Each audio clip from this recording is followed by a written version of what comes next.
Thank you so much. And first of all, namaste to all of you, all the participants. It's a great honor for me to be part of this wonderful Satsang group and many invitees to this particular session. I have a short presentation, and what I'll be doing today is talking about aligning for spiritual progression. All of us have looked at progression of ourselves in the materialistic world. I think the spiritual progression is an important and very special part of every individual's life. And in this direction, I have put down some of my thoughts and associated them with the learnings of my whole life so far in various scenarios, as well as looking at the concept of NLP and connecting with the human psychology. So this is what I have just put something today for sharing on this particular wonderful forum. And I'll start straight away with the presentation, and I'll start sharing my screen.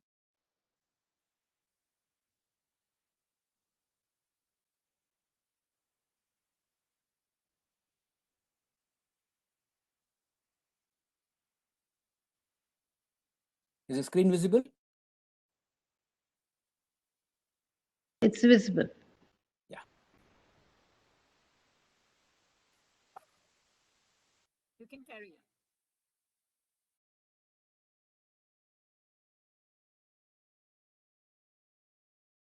on. Okay, this is in the full screen mode.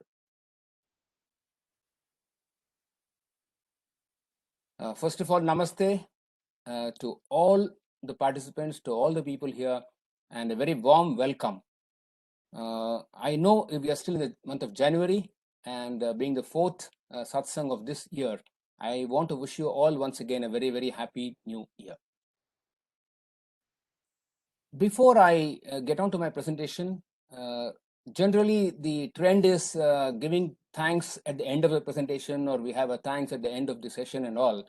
But I want to start with acknowledgements right in the beginning today. And the very first person I would like to acknowledge and thank is basically Madam Manize Seth. I want to actually say pranams to her in her spiritual presence, because I have been associated with the School of Ancient Wisdom for a very, very long time when I was in the academy itself. Since then, I have had this opportunity. I have also had the opportunity to get the blessings of Madam Manize Seth. I also want to profusely thank Sri Ramanan and Sri Ravik Gerard, who are actually, holding on to the whole School of Ancient Wisdom as big pillars, and they are the ones who are running the entire activity over there. In fact, the introduction was given by my guru and my mentor, one of my very, very important mentors in my life, Sri Jankiram. But for him, I would not have had the opportunity of going into NLP. And as he very rightly said, we are karmically connected in some way. And I'm so indebted to him for having introduced me to this wonderful world of neuro-linguistic programming. I also want to thank my first guru, Sri Richard Mathew, Dr. Richard Mathew, for giving me that knowledge and understanding of NLP. Along with that, I want to thank Miss Sajani. All of you have heard her, and she is the same enthusiastic, energetic person whom, when I met, we were both participants in the same program with Dick Mathew. And from then on, we have had this long, wonderful journey of sharing and experiencing and working with a lot of people and, giving away whatever we have got. Along with this, I also want to thank Dr. Sana, Srimati Vani, Sri Vasudev, Dr. Pani, and many others actually who have been very, very open and very consistently sharing their knowledge, information about various aspects of spirituality in this forum, where I have been recently a part of this whole association. Apart from this, I also want to thank Mr. Aniket, who has been coordinating this entire activity of the Satsang and various other programs which the School of Ancient Wisdom has been conducting continuously, regularly, and all the well-wishers who are part of this particular program today. I'll start with this one particular thing from the Bible, which says, "Those of you who are here today, you are where God wants you to be at this very moment. and every experience is part of His divine plan. And this is from the Bible. So with this wonderful understanding, let me take you straight away into today's presentation. And the presentation today is the topic of alignment for spiritual progression. Before we start this session, I want all of you to go through a small preparatory work. For that, can I request all of you to kindly close your eyes for a moment? Please close your eyes.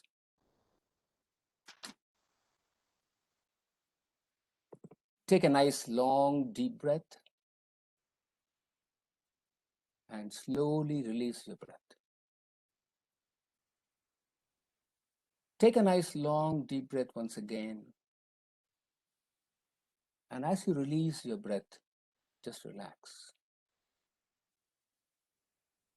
And now as you relax, I want you all to get into a state of listening and learning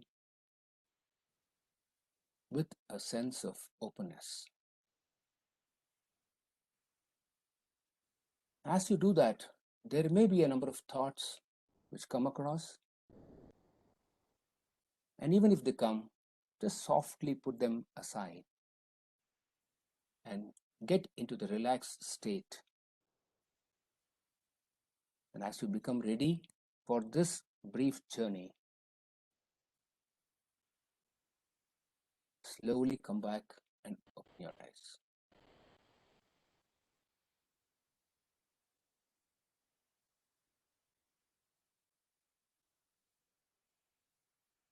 As you may feel, getting into a state of relaxation or getting into a learning state is very, very easy.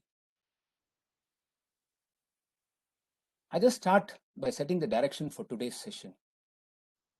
Vedic wisdom says that there are many paths to one truth. It does not say this is the only way, and if you do not follow this, you will go to hell. It says that there is only one divinity, but with many names, many forms, and many ways of worship. So there is no one fixed path for this understanding. But however, any direction with the same end in mind can take us over there. And in this direction, the multi-religious prayers which happen every session, before the beginning of the session, and as you experience it today, is one of the good examples of this. So in my today's session, I shall take you through a few slides.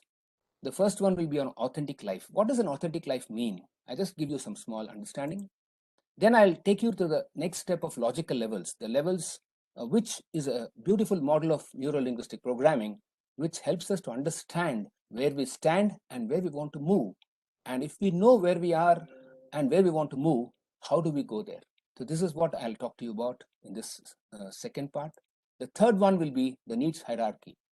I want to also make a reference to Abraham Maslow's hierarchy of needs, which help us to understand our own location in our journey of our life. Then I'll talk to you about the combination of these two and where does NLP and spirituality come into picture. The next one will be, the most important thing is the ego and how do we transcend the ego, or what is the necessity of the transcendence of the ego, and the change from outside or from within. That will get a clarification. And finally, I'll talk about what is this aligning of the self and what does it actually mean.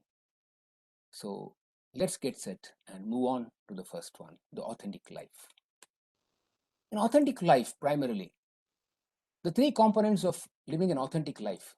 The first component, generally we have been talking about, we have been always working about, is health and well-being. Right from the aspect of taking our food, having our routines in our daily activities, all these things are linked with primarily the body. And body is an important aspect of our spiritual journey. Probably, if we don't have the body, I don't think we can have the journey. So the body is an important element of our spiritual journey itself. And therefore, its health and well-being is very, very important for us. And I'm sure that all of you have had various approaches towards this health and well-being of the body. The second part is the mind. The the human system has got the second part as the mind. The mind is not a visible part. The body is the visible part. But the mind here, I also consider that as inclusive of emotions. Now, the mind is the one which plays with the body. The body is the one which plays with the mind. The mind and body interact with each other, most of the time without our conscious awareness. And this is an important aspect towards the spiritual part. The third aspect of our self, our being, is the spirituality or the spirit. Now, spirituality or spirit is not reachable directly, and therefore I need the body and the mind as the vehicles, as the means, as the methodologies through which I can access, I can actually interact, I can actually reach out to the spiritual aspect. So with this particular understanding, the three components of an authentic life has to be worked together. It cannot be separated out. It cannot be worked in individuality. So the first part is the body, the physical wellness we're talking about. The second part is the mind, which includes the social wellness, the intellectual wellness, and the emotional wellness. That means my thought and emotion have to also be aligned, have to also be prepared in a way it will reach out to the spiritual wellness. So this is the three components of living a very authentic life. And a life which is bereft of any one aspect or has got a lesser impact with on any single aspect is not going to be called as an authentic life. So a proper balance of all these three aspects are very, very essential for us to really create an authentic life for each one of us. In fact, beautifully said in the Gita, the mind is fickle, it won't obey you. Every time the mind misbehaves, you have the discretionary intellect to bring it back to the equanimous position. Now, this is a very important part, and the School of Ancient Wisdom has always been talking about of various ways in which the spirituality can be, opened up in every individual. And this is a part of the Gita which says that the mind is fickle and it has to be brought into control. This is where the importance of getting our sensory aspects into control is very, very important for us. Moving on to the next one, the NLP logical levels. This is a very interesting model, very important model, and very wonderful model, which actually helps us to understand where we actually have the, hurdles or have the breaks or have the obstruction for us to get on to the spiritual journey. In fact, I am using this particular model from the aspect of NLP. Those of you who are new to NLP, just the understanding of what NLP is all about is neuro-linguistic programming. Neuro is aspect of our mind, linguistic is the aspect of our language which we use, and programming is a combination of these two which work on us.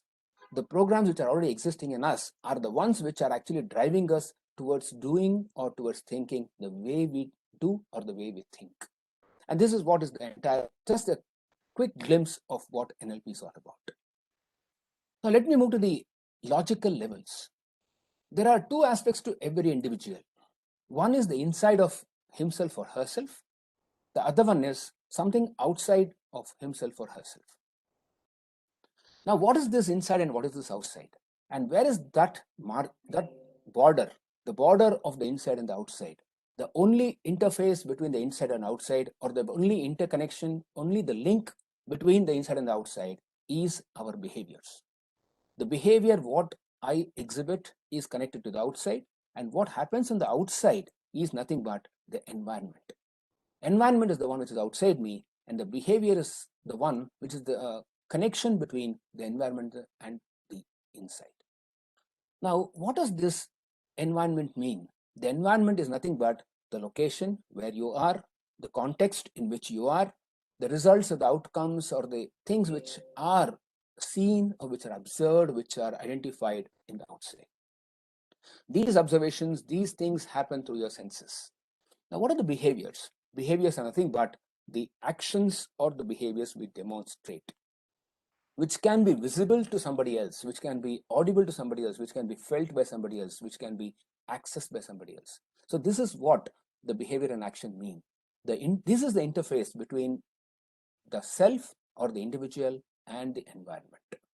But what's happened? What is the inside actually? So let me just elaborate to you on what the inside is all about.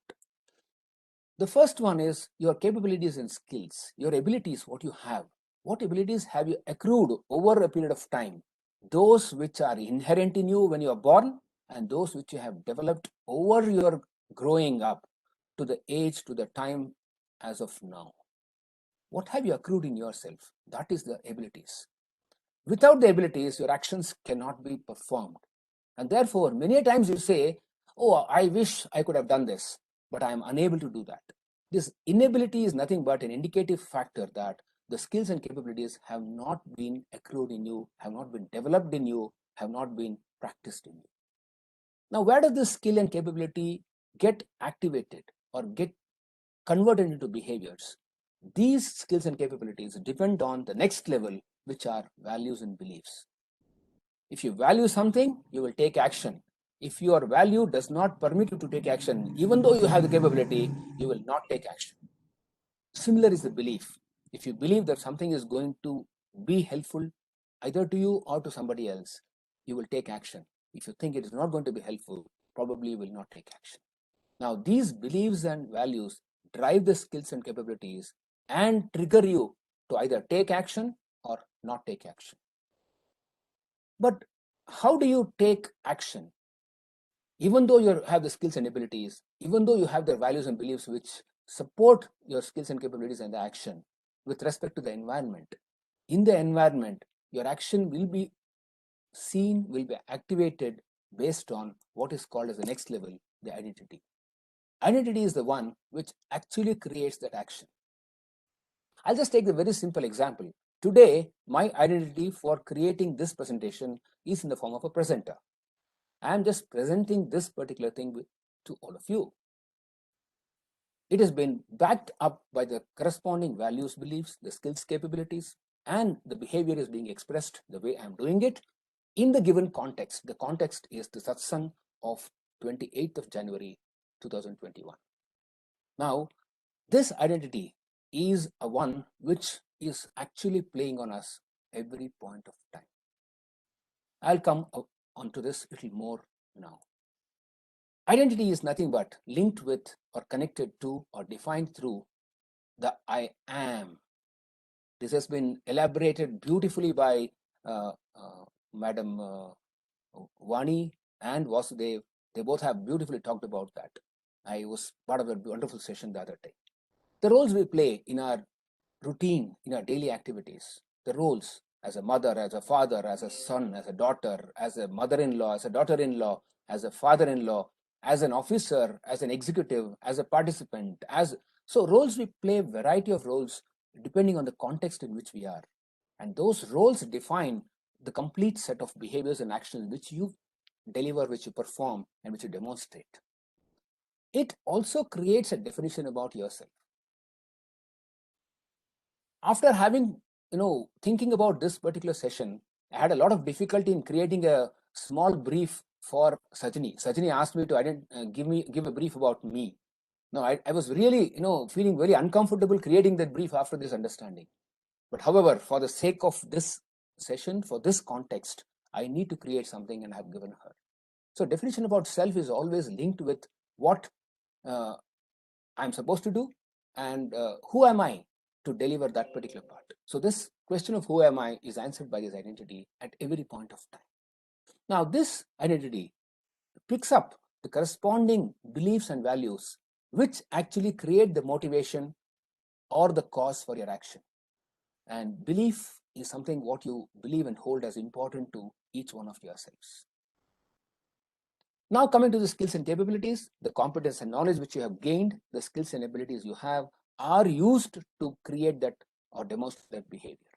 Now, this is the entire set which creates that inside of you,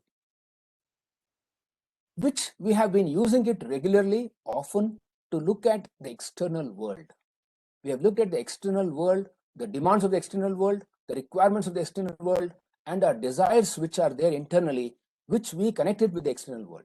which are triggered by the external world. Now, what is beyond this is what I'm going to talk to you about through this particular model. The sensory triggers are always there, which put our thought, put our actions in a direction, and those sensory triggers are coming from the outside because we pick up all those things from the senses. And this is exactly what has been said even in the Bhagavad Gita, which says that you have to control, you have to manage your senses. When you gain control, when you gain that direction from the senses, you will be able to actually be able to transform or change your approach, and therefore you will have to go in a different direction. That is spiritual direction. But where is that? The spiritual direction is not outside anywhere. It is actually inside us. Now, this is the point where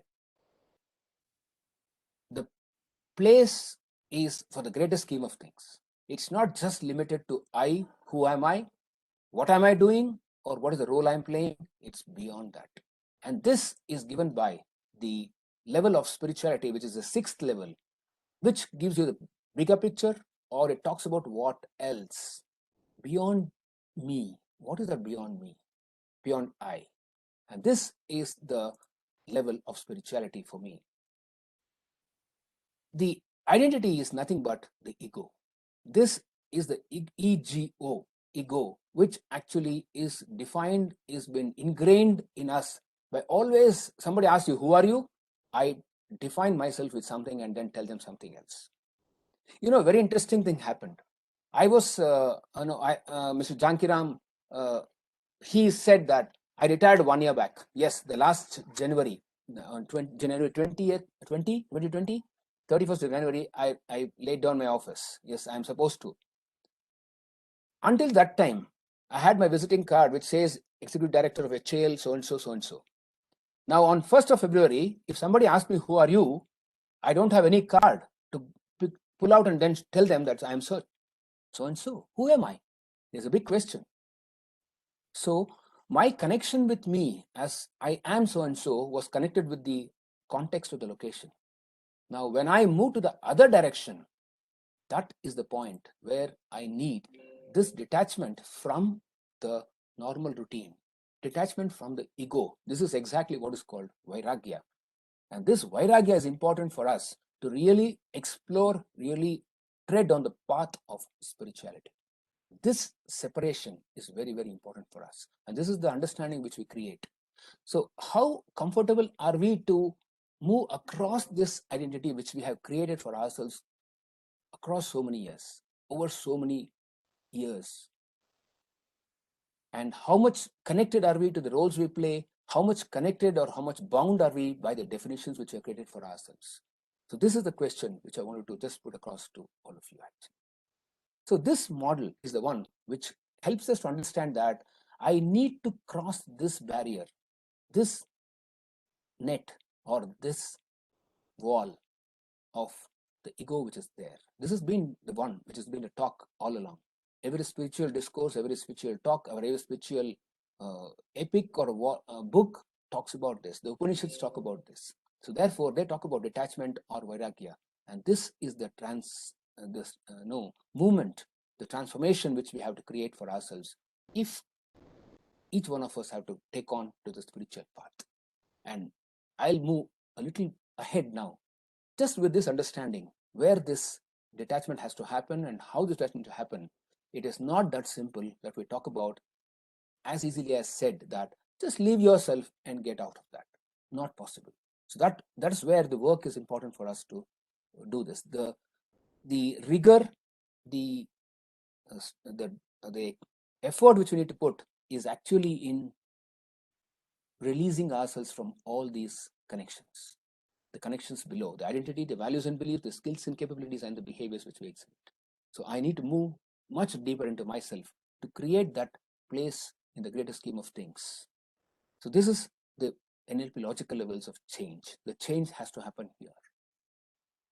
I'll move now to the very next important model called as the Maslow's hierarchy of needs. This, many people know about this. And if you do not know about this, I'll just explain to you what it is all about now. Maslow talks about the hierarchy of needs. That means when a person is alive, your first need to be alive is basically your fundamental needs of food, water, and existence. So the first fundamental need is a physiological need, which has to be met. And he says that as these are being met, your need starts, increasing. Your need starts expanding. So once our physiological needs are met, the safety needs come into picture.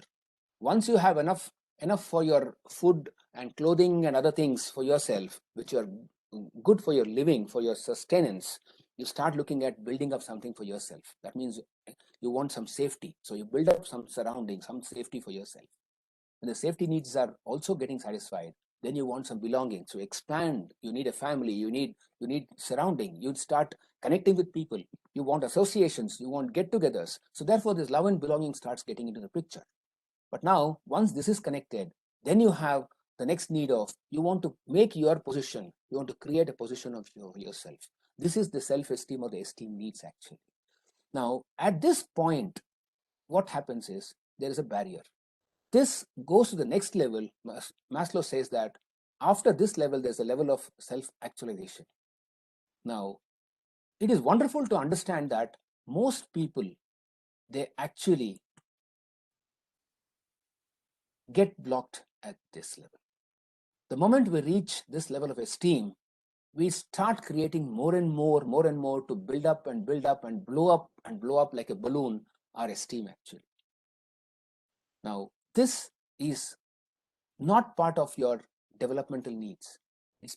Anything below this self-actualization is called deficiency needs by Maslow. He says that if you have them, you may not feel very motivated, but if you don't have them, you will feel demotivated. So therefore, losing any of these is a very, very difficult part for us. And that is where we get the connection has happened, the bond has happened, the binding has happened. So the deficiency needs are those which we need to be very, very careful, we need to be very aware of. Whereas above this line is the one which I call them as being or growth needs. This is where you will have to shift. This is where the shift has to happen. And therefore, we need to overcome this barrier of esteem. And is it possible? Now, the self-esteem or achievement, the achievements happen here. When you achieve, I say, I achieved. When you got somewhere, you say, I have reached. When you get an award, I say, I have been awarded. So this I is nothing but it has actually got more and more ingrained. And this, I call it as self-esteem or achievement is nothing but the ego pampering. I have pampered my ego so much that I get stuck at these levels. I get stuck at these levels, the love and belonging level. I get stuck in safety many times. I want to earn and earn. I want to build my empire, expand my empire. And this is all linked in this particular thing. And this is where we get locked. Gautam Buddha, shifted across from this particular thing. He found that his ego pampering is not the one which is going to lead him to where he wants to. It is the one which he moved across. And therefore, the being and growth needs can happen only when you cross this barrier, cross this hurdle, cross this particular net of the esteem and above. So this ego is the one which is over here. Now, this is what Maslow says. And I would like you to now look at the next slide where I'm comparing the two of them. But before that, I want to tell you that this self-actualization is nothing but the zone of spirituality. This zone of spirituality is the one which will enable you, which will help you actually to really, reach a very different level in your own journey of life. And this is what you really look at as being. Now let me move to the next part. And therefore, vairagya and detachment here in this particular case also happens at this level. Now, if you see the comparison of these two models, they're wonderful actually. They give us a lot of opening and gives you a wide scope for us to understand where we stand. We can apply these methodologies or NLP methodologies for what? As I told you, to break the shackles. The shackles are seen now. The ego, the shackles for the ego. The first one is to break the shackles of identity. The identity which I have created so far has to be broken. It is no way in which you can actually go higher without really breaking this shackle of identity. And the second one is the beliefs. These two have to be relooked, redefined, reworked. And this is what I call them as breaking the shackles. This is for us to go beyond identity, to create detachment, to realize and understand the real self. This is what Srimati Vani and others have been talking about. They talk about various aspects of Ramana Maharshi, of so many people, of Shankara, everyone. All these things are talk about these to realize and understand the real self. Therefore, our life is a journey to understand that real self. And are we doing it? Not really, because we are caught in that particular cycle below the identity. That's what I told you about. That's a beautiful thing from the Quran. It says, my success can only come from Allah. In Him I trust and unto Him I return. So therefore, there has to be a trust, there has to be a belief, there has to be something else which you have to create for yourself to move into that realm of spirituality. Our search for understanding the self becomes constrained because we still use the filters of the existing beliefs and identities, which we have created over the years, which not only we have created, the environment has actually created us also. The environment is a big dominance on us. It definitely creates that definition of self the way it wants, but the self wants the definition to be different. And for that, we have to break that shackles. This is what I've been talking about.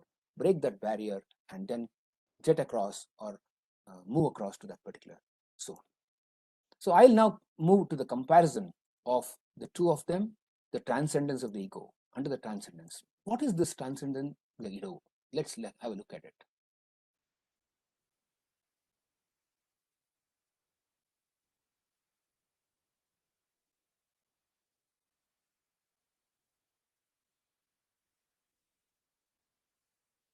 This is the Maslow's model, the one which is on the deficiency needs. And this is the part of the logical levels model, which actually talks about the identity and below.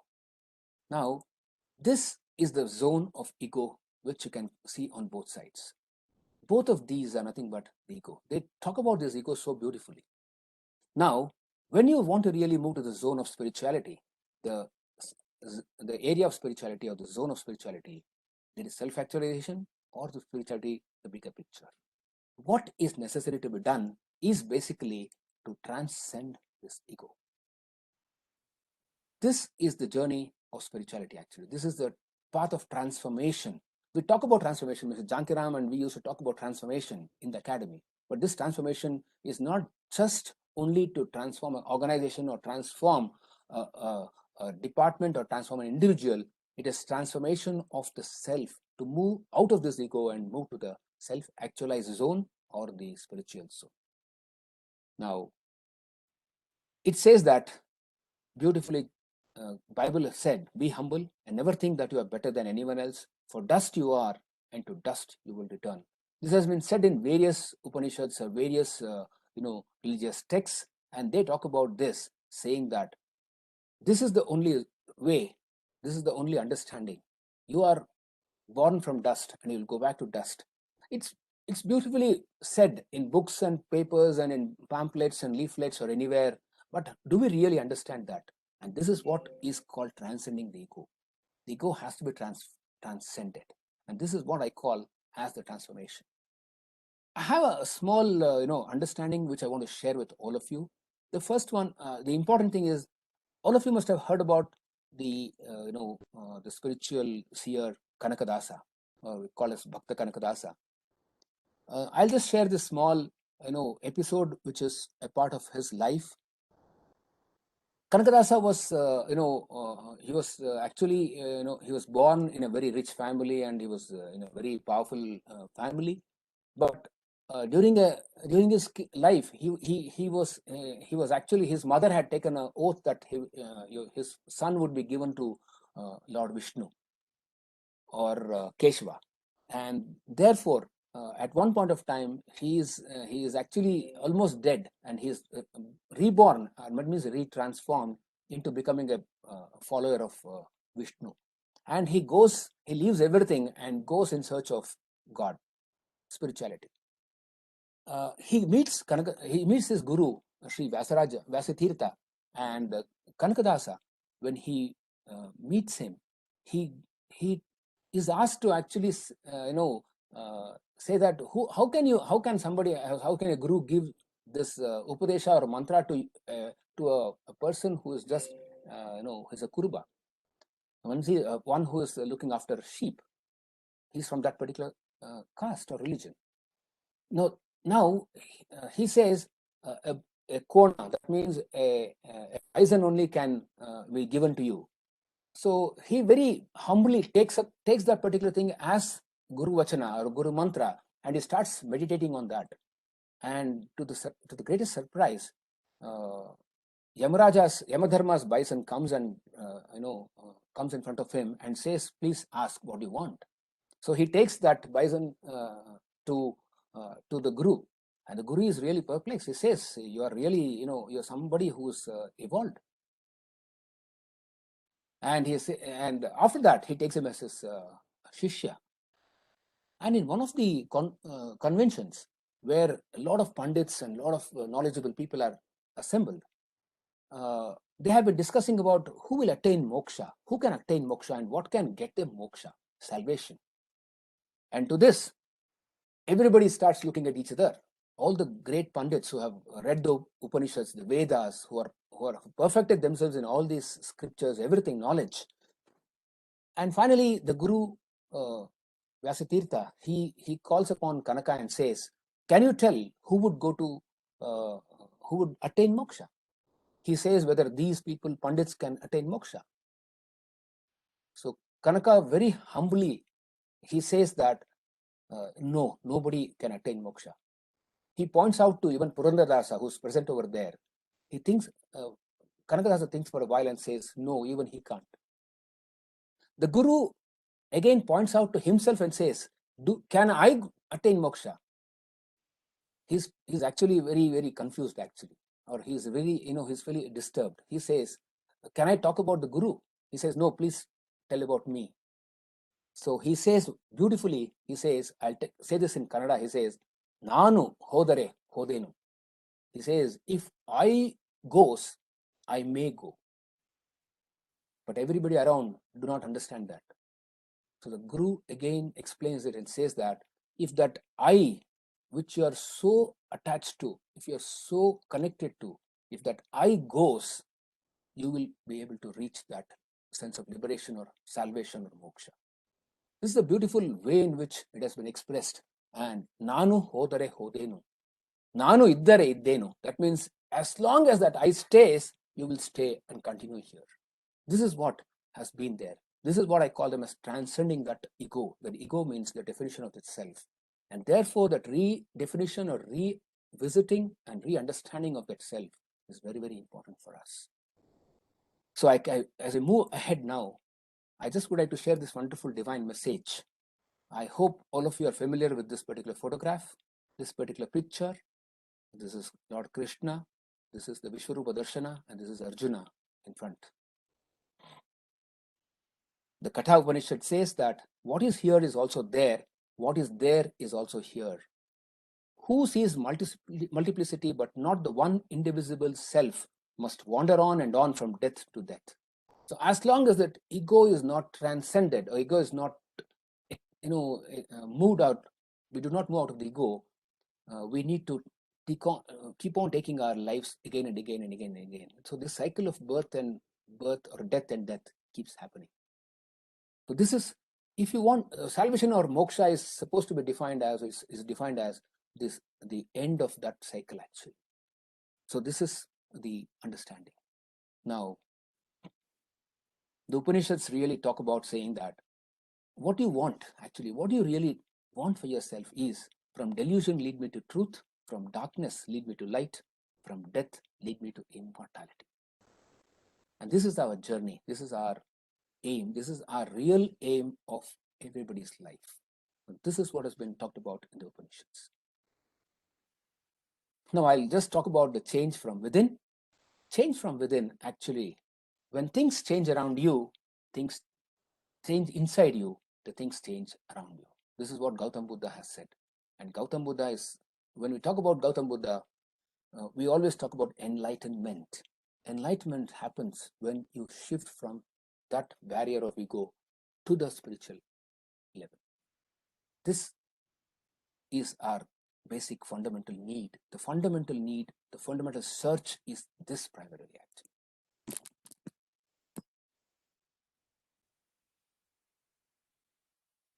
In order to achieve good result, a pious objective is determined first and then followed by good karma for its accomplishment.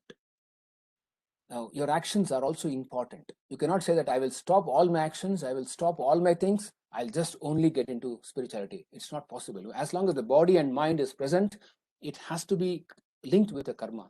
And good karma is very, very important for us. That is where your values, your beliefs, everything come into picture. So this is what I've been talking about today.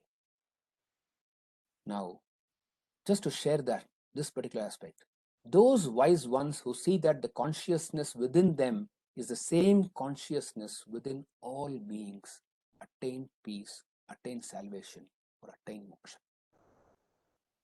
The common consciousness which is existing across all in this universe is the one which we need to understand, and a beautiful one.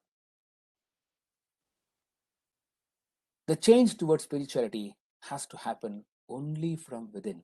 There is nothing exterior, there is nothing external which we can create or which we have, which can lead us anywhere towards spirituality. So therefore, the deeper you go within yourself, the better it is for you to access that aspect of spirituality in you.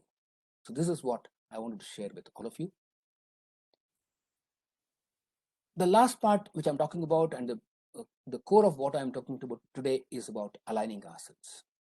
Where is this alignment required?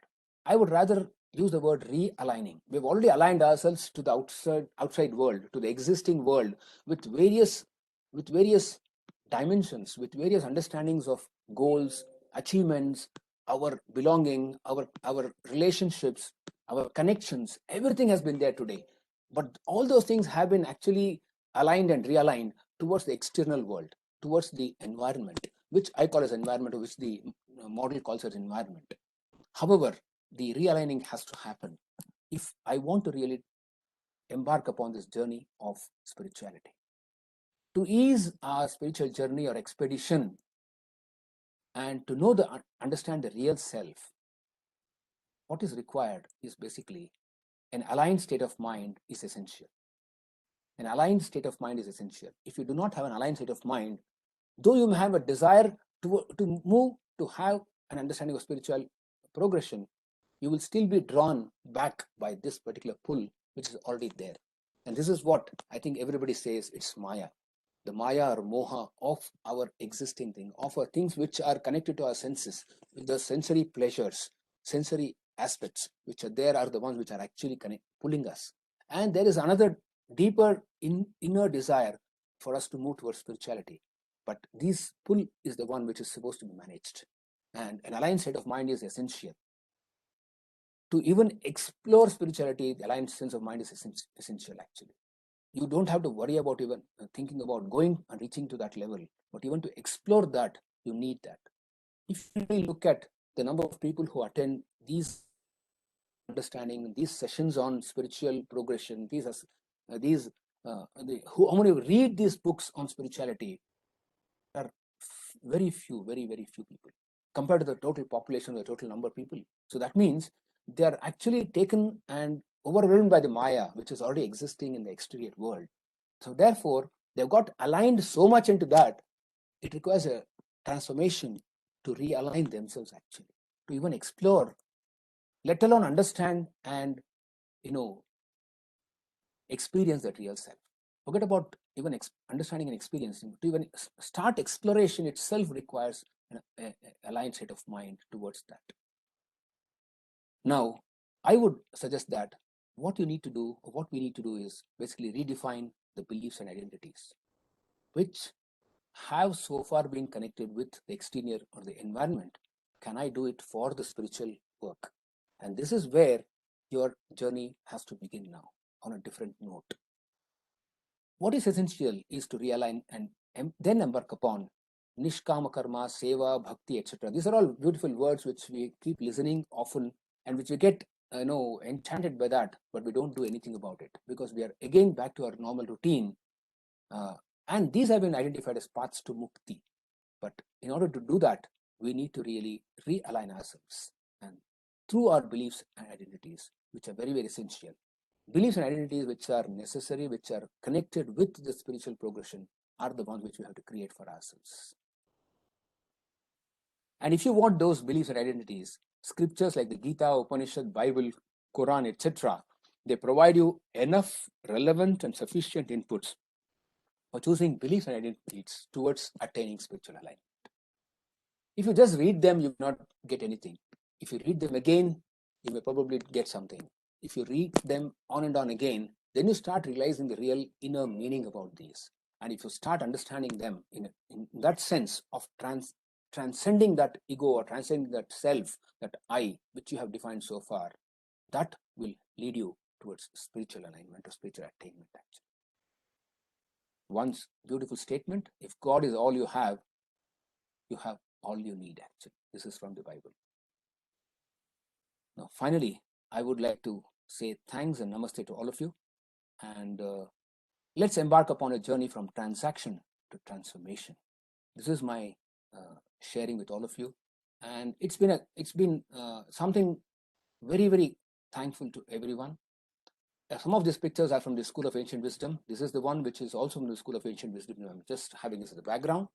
And you can see that it's a beautiful spiritual resort. And before I conclude, I would like to also suggest that those keen to enter the spiritual regime or the zone and explore but unable to do so because of the difficulty in detaching from the materialistic routine which we have got entangled into, I am open to conduct a workshop for any one of you or all of you who would desire this. And can I request School of Ancient Wisdom to help me or work on this if you would like to organize when you open. I understand that probably from March or April, the School of Ancient Wisdom is getting prepared to open for live sessions. And if the School of Ancient Wisdom really can help me, I can offer my services for doing this particular workshop.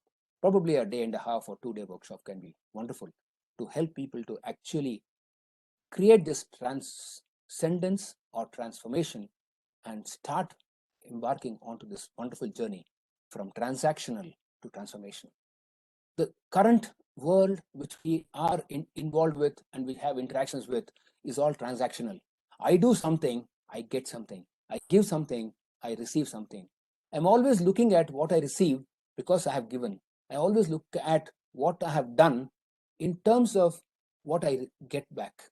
So I have this particular thing in the mind, and as long as you have this particular barrier of I need to do something only if I receive something, or when I receive something, or with a desire to receive something back, or whatever actions I perform, whatever things I do, transformation cannot happen actually.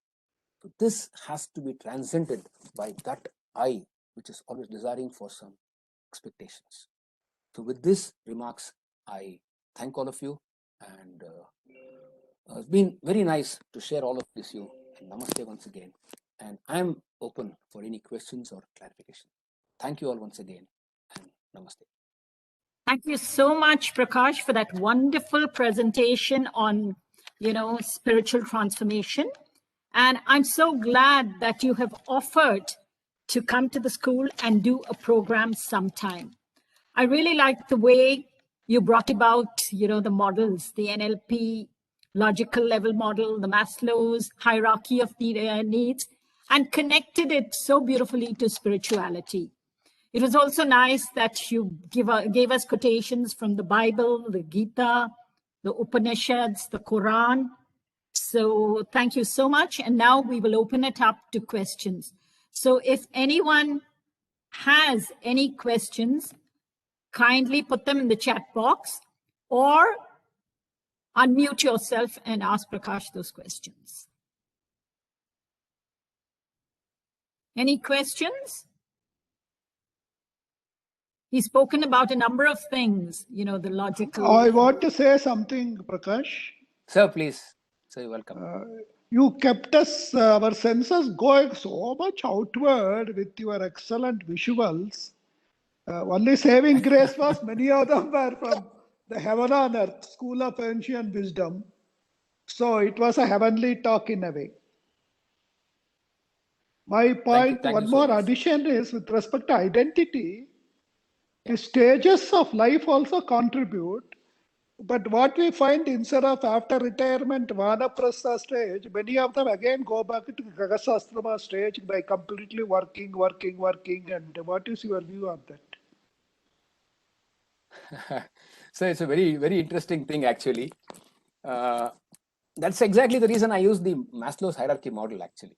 When you look at the Maslow's hierarchy model, if even after retirement, after the time of retirement, okay, until that time we are actually bonded or bound by the organization or to somewhere which we are connected with, and we are looking at the Grihastha Ashrama as a very, very important role to be played and to be, discharged, the duty to be discharged.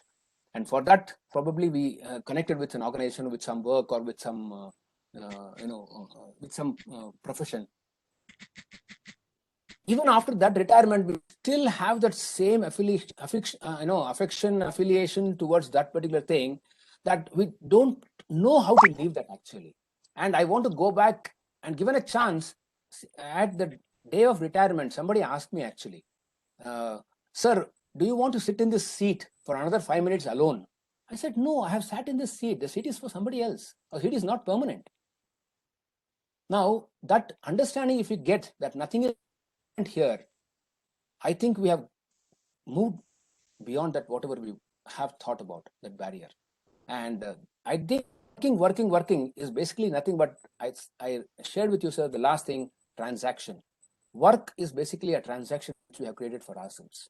But if you really have, and again, if you look at the Maslow's hierarchy, the esteem, which if I am not contented with what I have done, if I have not achieved the fulfillment which I am supposed to achieve during my tenure or during my tenures, I think we still crave for that particular thing. I want to go and work somewhere. I want to go and do something. I want to go and do something else. And there I start creating another transaction and getting caught in this cycle of Maya again and again. So that is a very, very important thing. I personally want to share that. I don't know whether I really worked in HAL. I just was there in HAL, that's all. I was a part of this whole organization or whole thing, which had actually used my abilities and my things. It created my abilities in me and started using those abilities, that's all. And therefore, I was just a vehicle there. I was just a means over there to do that. And I don't think I am out or I am in. This is a beautiful understanding which I can think about, actually. So thank you so much, sir. I hope I answered to an extent. Any other questions? Very much. You really answered very nicely. Thank you. Are there any other questions? Hello, sir. Thank you so much for that wonderful Take in session. the chat box to see some questions. I had put the chat in the chat box my question, ma'am, if you can see. Yes. This is Aradhana, a very thought-provoking and deep session. Can we experience Vanaprastha while still we are in various other levels? It's very interesting. Aradhana, thank you very much for attending. And this Vanaprastha, see, these are all just a definition, that's all. That's what I told about is redefining.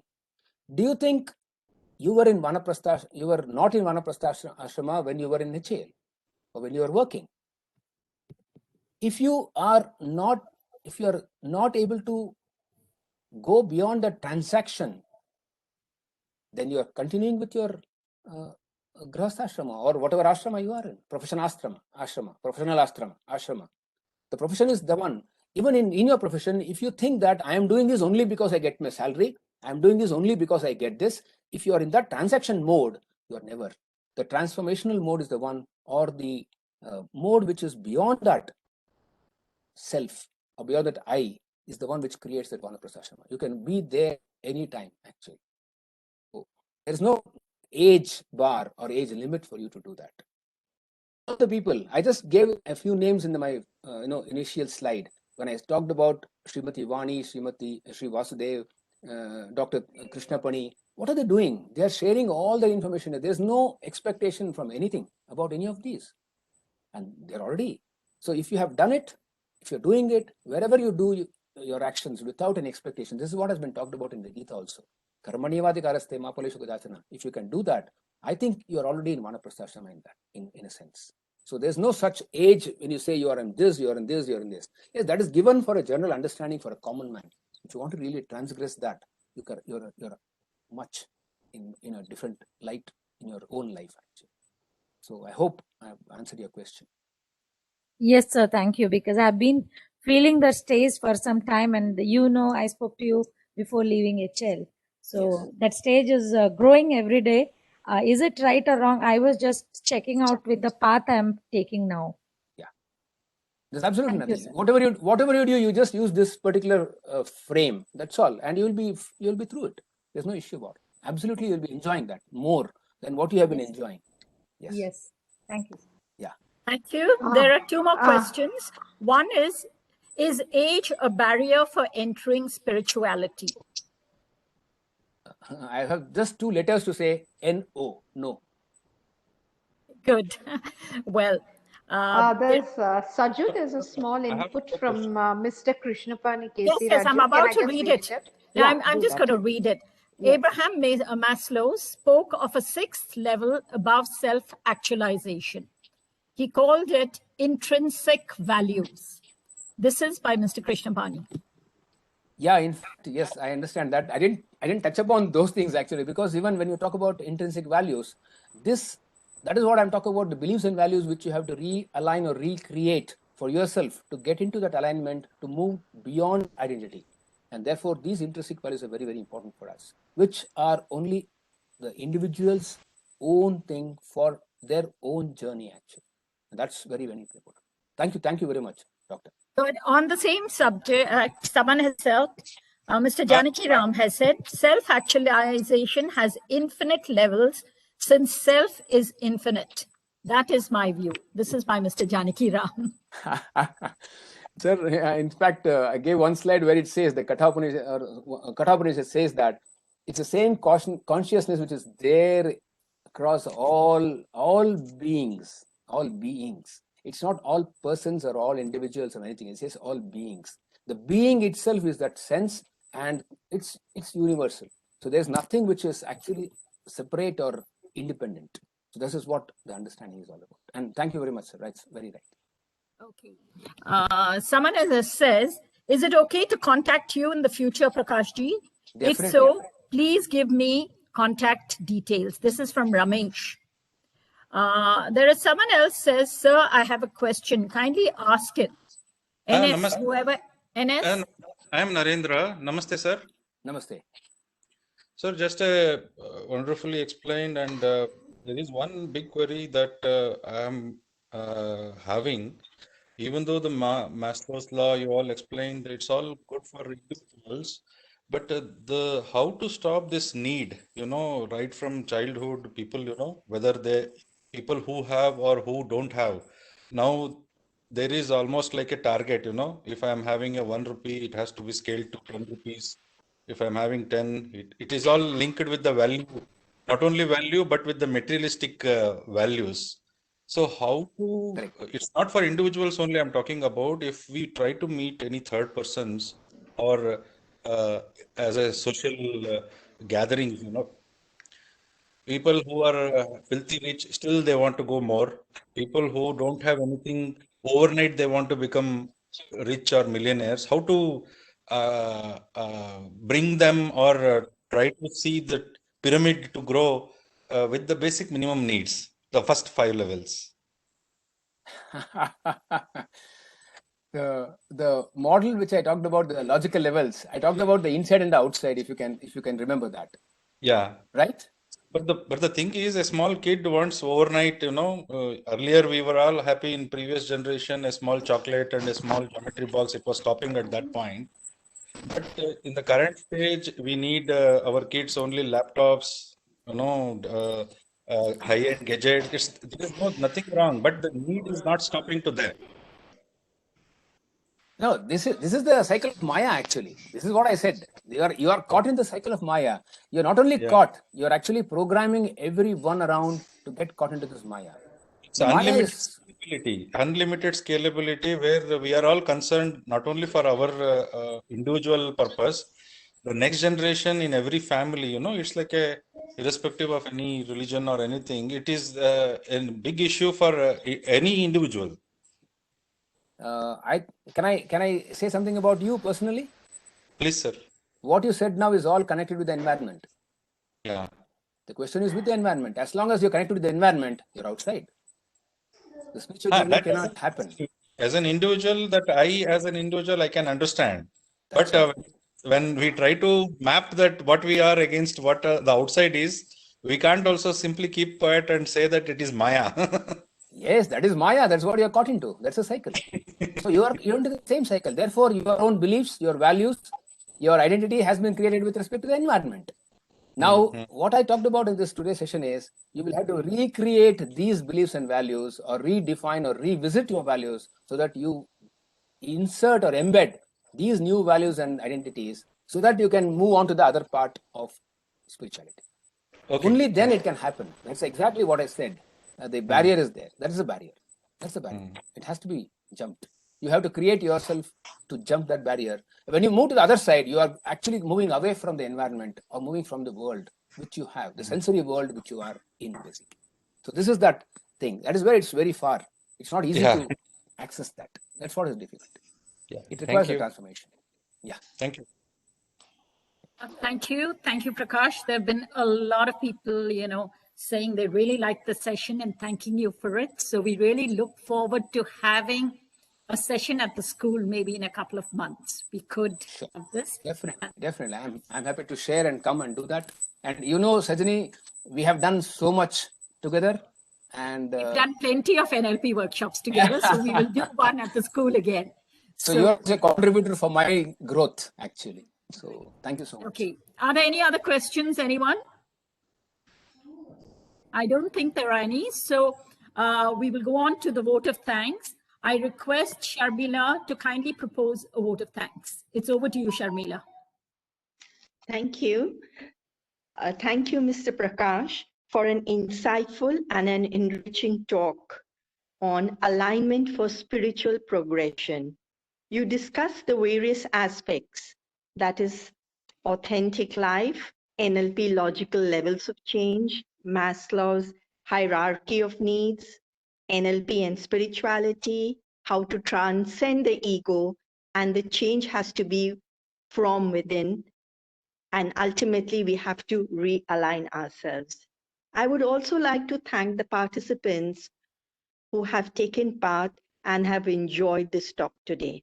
Thank you once again. Thank you.